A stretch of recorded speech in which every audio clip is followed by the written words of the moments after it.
I was born here in Washington, but when I turned about 2 years old, I moved to Mexico to live with my dad and my siblings. It was a really rough life. I didn't have any sort of education in Mexico, but I did try to read as much as I can, but it was really embarrassing to not understand what I was reading. When I moved here to the United States, I didn't know any sort of English. If anything, I only knew how to say hi. And during my 5th grade year, I remember being in the classroom and my teacher had asked me to spell one. I spelt it in uno. So it was really hard because I didn't know how to read, I didn't know how to write, I didn't know how to say things in English. I went to the Boys and Girls Club during my 8th grade year.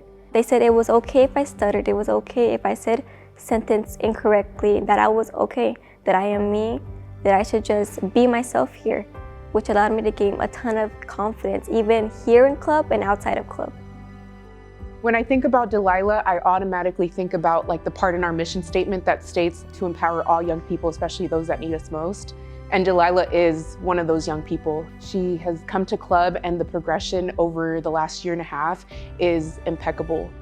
She was really shy at first, but she hasn't shied away from participating in leadership roles like Keystone, Mentor Club. That's really cool to see, just her progress over the year and a half.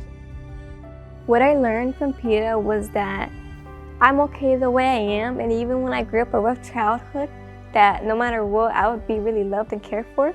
And I learned that PETA is really just really sweet in general, but also a strict mom in a way that I didn't have.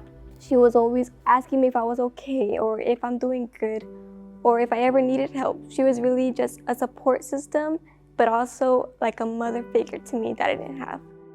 So Dalilah and I have a really cool bond. I always say she's like my little daughter. I know that she hasn't had the best childhood growing up, and I know that one day she will create a family and she will be the best person for all the people that surround her.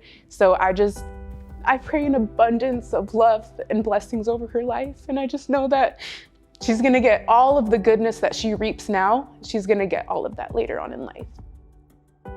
I think someone should support the Boys and Girls Club because every time you come in, you always hear someone laughing, someone making jokes. It's really just an awesome place where kids can just come, interact with people, play games, learn things that they don't learn in school, and just really expand themselves more than they ever had.